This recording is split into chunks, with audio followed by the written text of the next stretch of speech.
আপনি দান করতে করতে যা আছে সব ফতুর করে ফেলাবেন, এটা কিন্তু ইসলাম চায় না। আপনার সন্তান সন্ততিকে বঞ্চিত করে, স্ত্রী পুত্রকে বঞ্চিত করে সমানে দান করবেন, ঘরে না খায়া থাকবেন, এই অবস্থা যেন না হয়। খরচ করবেন কি?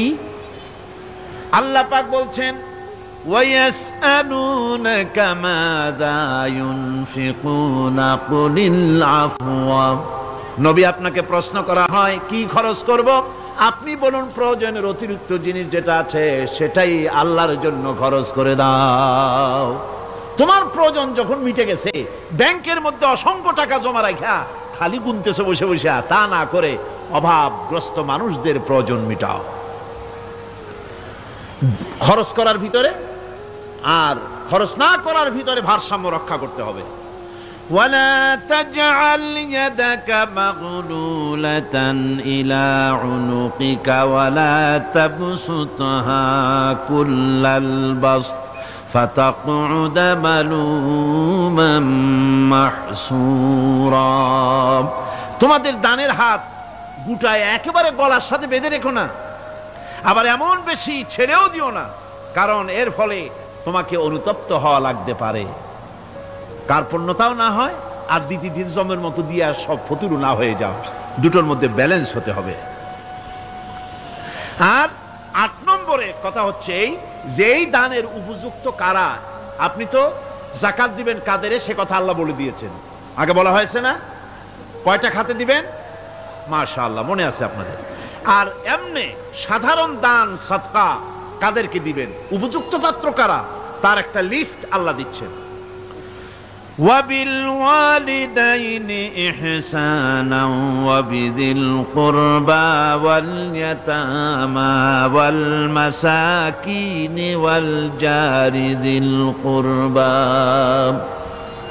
নিজের পিতামাতা, নিকট আত্মীয়, ইয়াতিম, মিসকিন এবং আত্মীয় প্রতিবেশী তাদেরকে দিবে। আমি কিন্তু এখন যাকাতের কথা বলছি না, মা বাপকে যাকাত দেওয়া যাবে না। এটা হচ্ছে দান, সহযোগিতা করা, ইহসান করা।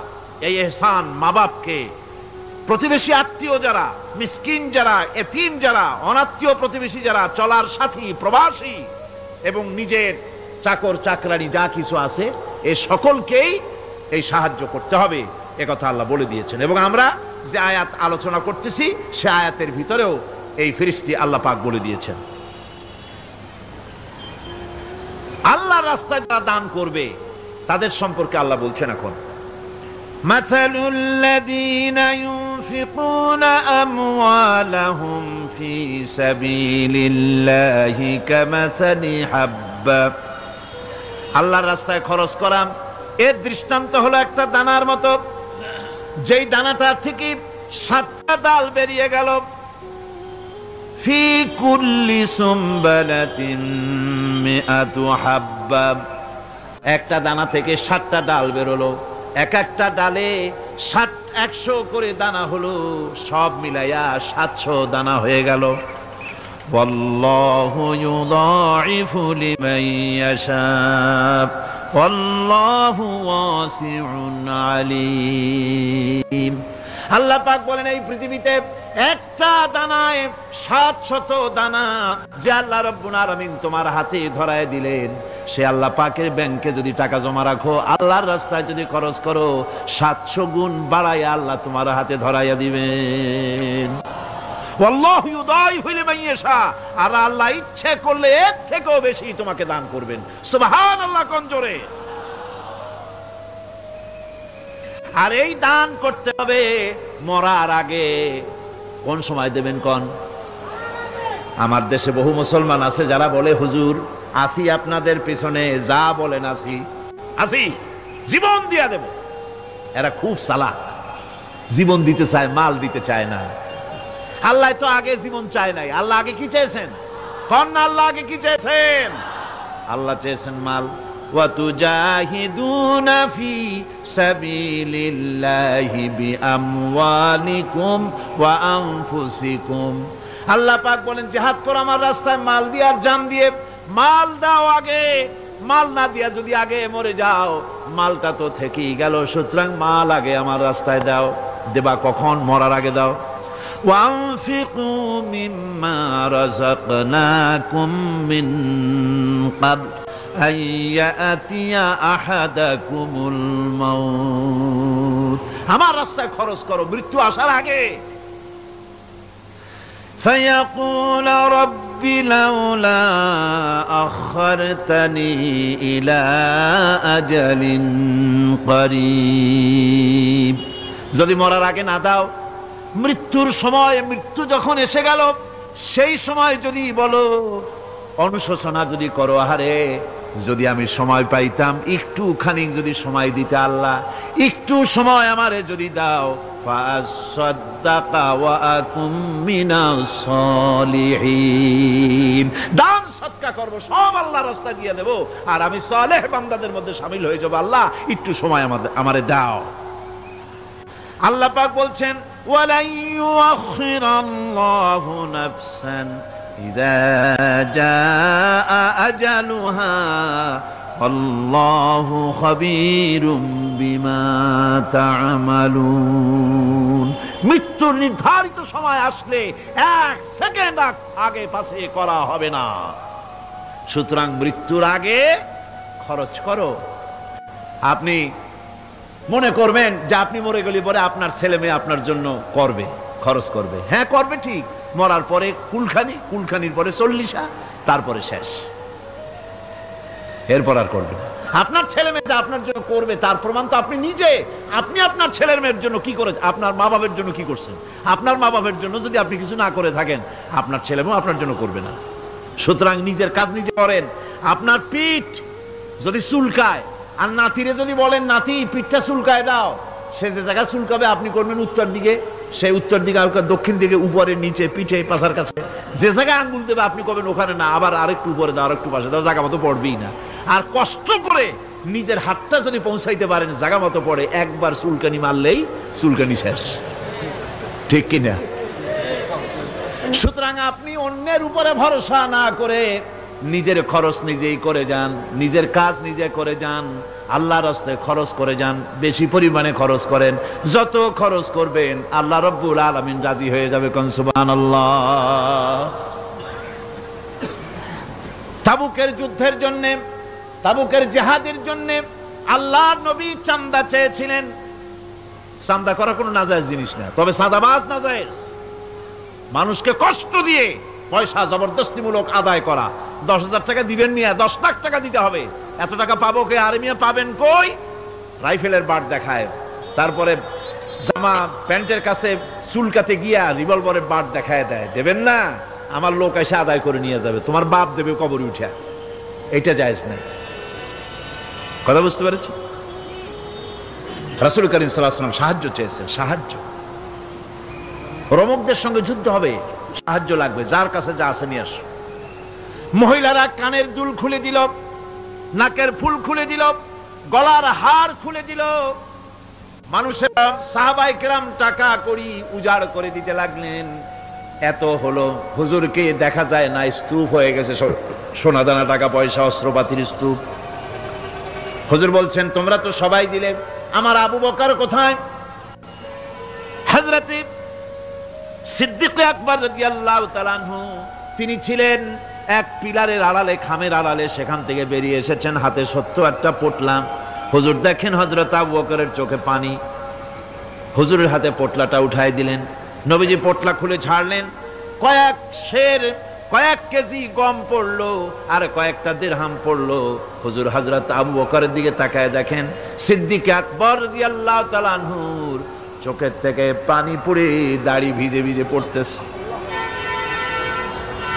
আল্লাহর নবী বলেন, ও সাহাবীরা, তোমরা সবাই মিলে আজকে যে দান করেছো, সব দানের যত মর্যাদা হয়েছে তার থেকে একা আবু বকরের দানের মর্যাদা আল্লাহর কাছে বেশি হয়ে গেছে।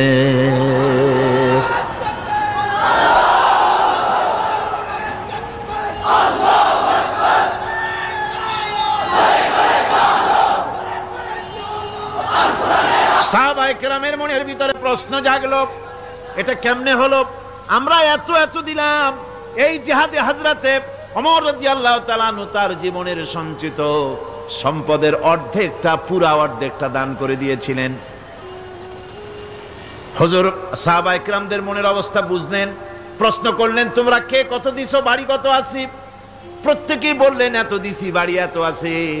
হযরত আবু বকরের কাছে হুজুর জিজ্ঞেস করলেন, আবু বকর কত আনছো, বাড়ি কত আছে?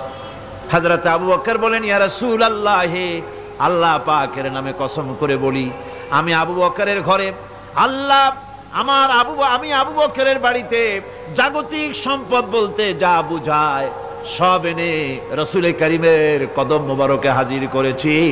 আমি আবু বকরের ঘরের ভিতরে এখন আল্লাহর তার রাসূল ছাড়া কোনো জিনিস বাকি নাই, সব এনে দিয়েছি।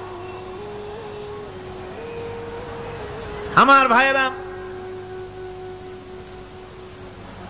এই জন্য আল্লাহ রাব্বুল আলামিন দানের ভিতরে বিরাট ফজিলত রেখেছেন। সাহাবায়ে কেরাম যদি এরকম দান না করতেন, এভাবে কোরবানি না দিতেন, ইসলাম এই পর্যন্ত আসতো না, ঠিক কি না? ইসলামের জন্য সবচেয়ে বড় অবদান নবীর পরেই সাহাবায়ে কেরাম রিদওয়ানুল্লাহ তাআলা আলাইহিম আজমাইন। এই জিহাদে হযরত আব্দুল্লাহ জুলবাজাদাইন কিছু দিতে পারেন নাই, বুখারী শরীফের হাদিস। কিছু নাই, দেবে কি? লুঙ্গিও আনতে পারেন নাই, ল্যাংটো হয়ে তাকে তাড়াই দেওয়া হয়েছিল, ল্যাংটো করে। গায়ে জামা নাই, পরনে লুঙ্গি নাই, মার কাছ থেকে একটা ছেঁড়া কম্বল নিয়ে সেই কম্বল পরে আসছিলেন মদিনা মুনাওয়ারায়। তাবুকের যুদ্ধে কোনো চাঁদা তিনি না দিতে পেরে মনটা বড়ই দুর্বল। তিনি আল্লাহর নবীকে প্রতিমধ্যে গিয়া ধরলেন, তাবুকের দিকে যাচ্ছেন আর প্রতিমধ্যে নবীর সামনে গিয়ে দাঁড়ায় গেছেন, বলতেছেন, ইয়া রাসূলুল্লাহ, এই জিহাদে আমি তো কিছুই দিতে পারলাম না, আমার তো কিছু নাই, দেওয়ার মতো কিছুই নাই, কিছুই তো দিতে পারলাম না, শরীরটা ছাড়া আমার কাছে আর কিছুই নাই। হুজুর আপনি আমার জন্য দোয়া করেন, আমি যেন ইসলামের জন্য আমার জানটা দিয়ে দিতে পারি। নবীজি বললেন, একটা গাছের ছাল নিয়ে আসো, দেখো পাও নাকি। হযরত আব্দুল্লাহ ঘুরে ঘুরে একটা গাছের ছাল নিয়ে আসলেন। নবীজি ছালটা হাতে নিয়ে হযরতে আব্দুল্লাহ জুলবাজাদাইনের ডান হাতে বাঁধে দিলেন আর বললেন, আল্লাহ আমি আব্দুল্লাহর রক্ত কাফেরদের জন্য হারাম করে দিলাম। হে আল্লাহ, তুমি আব্দুল্লাহর রক্ত কাফেরদের জন্য হারাম করে দাও। হযরত আব্দুল্লাহ কাঁদতে লাগলেন, বললেন, আয় আল্লাহর নবী, আমি চেয়েছিলাম আমি শহীদ হয়ে যাব, জীবনটা দিয়ে দেব, আর আপনি আমার রক্ত হারাম করলেন, আল্লাহর কাছে দোয়া করলেন, কেমন কথা? হুজুর বলেন, আব্দুল্লাহ তোমার জন্য এমন দোয়া করা হয়েছে, এখন যদি তুমি ঘরে বসে জ্বর হয়েও মরো, আল্লাহ রাব্বুল আলামিন তোমার শাহাদাতের মর্যাদা দিয়ে দিবেন। তাবুকের প্রান্তরে যাওয়ার পর রাসূলের কাছে খবর এলো, হযরতে আব্দুল্লাহ তীব্র কঠিন জ্বরে ভোগার পর তিনি ইন্তেকাল করেছেন। হুজুর বললেন, তার জন্য কবর খোঁড়ো। বুখারী শরীফের হাদিসে এসেছে, আব্দুল্লাহর জন্য কবর খনন করা হলো। একজন কবরের ভিতরে নেমে দাঁড়ালেন, দুইজনে আব্দুল্লাহর লাশ নিয়ে আসতেছি, একজনের পাশে আলো ধরিয়ে দাঁড়িয়ে আছেন, ছোট্ট টিমটিমে একটা আলো জ্বলতেছে কবরের পাশে। কবরের ভিতরে যিনি দাঁড়ানো, তিনি বলতেছেন, লাশ যারা বহন করতেছো তোমাদের ভাইয়ের প্রতি আদব করো, আদব করে নিয়ে আসো, মর্যাদার সাথে নিয়ে আসো। কবরে যিনি দাঁড়ায়া আব্দুল্লাহর লাশ ধরলেন, তিনি আর কেউ নন, তিনি বিশ্বনবী জনাবে মুহাম্মদুর রাসূলুল্লাহ সাল্লাল্লাহু আলাইহি ওয়াসাল্লাম। আল্লাহর নবী নিজ হাতে হযরতে আব্দুল্লাহ জুলবাজাদাইনের লাশ ধরে কবরের মধ্যে শোয়াই দিলেন। এরপরে কবরের উপরে হুজুর উঠে আসলেন, নিজের হাতে কবরের উপরে মাটি দিলেন আর বললেন, তোমরা আমার কাছে যারা আছো সরে যাও। ওনারা সরে দাঁড়ালেন। আল্লাহর নবী কবরের উপরে দুই হাত বিছায় দিয়া নবীজি বলতে লাগলেন, আয় আল্লাহ রব্বুল আলামিন, আজকের সন্ধ্যা পর্যন্ত আমি এই আব্দুল্লাহর উপরে রাজি ছিলাম, আয় আল্লাহ তুমিও আব্দুল্লাহর উপরে রাজি খুশি হয়ে যাও। হযরত আব্দুল্লাহ বিন মাসউদ রাদিয়াল্লাহু তাআলা আনহু চিৎকার মেরে কেঁদে উঠছিলেন, যে হারে, আজকের কবরে আব্দুল্লাহর লাশ না হয়ে যদি আমার লাশটা হইতো। আল্লাহর দ্বীনের জন্য এমন খরচ তারা করেছেন, এভাবে তারা খরচ করেছেন, নিজেদের জীবন দিয়েছেন, জান দিয়েছেন, মাল দিয়েছেন। অনেক মানুষ আছে কারা জয় হবে, কারা জিতবে তাদেরকে পয়সা দাও, যারা জিততে পারবে না তাদের পয়সা দিও না। বড় বড় ধনী মানুষ আছে দিতে পারে 5 লাখ 10 লাখ, দেয় মাত্র 500 টাকা। আবার যাদের উপরে ধারণা ওরা বুঝি জিতে যাবে তাদের দেয় 2, 5, 10 লাখ 1 কোটি পর্যন্ত দিয়ে দেয়। আছে না? আছে। আল্লাহ পাক বলেন ওয়ামা লাকুম আল্লা তুনফিকু ফি সাবিলিল্লাহ, আল্লাহর পথে খরচ করার ব্যাপারে তোমাদের আপত্তি কেন? কি হয়েছে তোমাদের? কেন আল্লাহর পথে খরচ করতে পারো না? ওয়ালিল্লাহি মিরাসুস সামাওয়াতি ওয়াল আরদ, অথচ আসমান এবং জমিনের সব কিছুর মালিকানা কার? আল্লাহর না। ওয়াজ তো আমি করি, গলায় অসুবিধা হলে আমার হবে, আপনাদের তো হওয়ার কথা না। শুনতে শুনতে গলা ভাঙছে। আকাশ আর জমিনে যা কিছু আছে সবটার মালিক কে? আল্লাহর নাম কি? যেমনটি জোরে নেওয়া উচিত ছিল গায়ের আওয়াজ দিয়া, গলার আওয়াজ দিয়া, তেমন আওয়াজ দিছিলেন না, দিলের থেকেও বড় আওয়াজ হইত।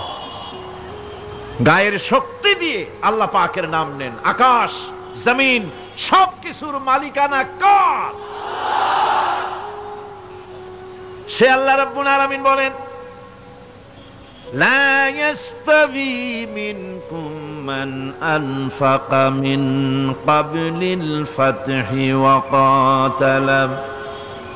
আল্লাহ পাক বলছেন তোমাদের মধ্য থেকে যারা আল্লাহর রাস্তায় অংশগ্রহণ করে, যারা লড়াই করে, আর যারা খরচ করে বিজয়ের পূর্বে, যারা লড়াই করে না আর খরচ করে না বিজয়ের পূর্বে, তারা কখনো সমান নয়। সুদিনে বসন্তের কোকিল হবা, ইন্নী মাকুম, আমরাও আপনাদের সাথে ছিলাম, এটার কোনো দাম নাই। সুতরাং ইসলামের বিজয় আসবে ইনশাআল্লাহ। বলেন ইনশাআল্লাহ। ইসলামের বিজয় আসবে। বিজয় আসার পর এরপর আপনার টাকা দিয়া হবেটা কি? তখন টাকার অসুবিধা হবে না ইনশাআল্লাহ। এখন টাকা দরকার, ইসলামের জন্য এখন পয়সা দরকার। জান খুলে টাকা দাও, প্রাণ খুলে পয়সা দাও। যারা ইসলামের কথা বলে, যারা ইসলামের আন্দোলন করে, কলেজে করে, বিশ্ববিদ্যালয় করে, মাঠে করে, ময়দানে করে, আল্লাহর দ্বীন প্রতিষ্ঠার জন্য খেয়ে না খেয়ে যারা কষ্ট করে, দু হাতে তাদের দাও।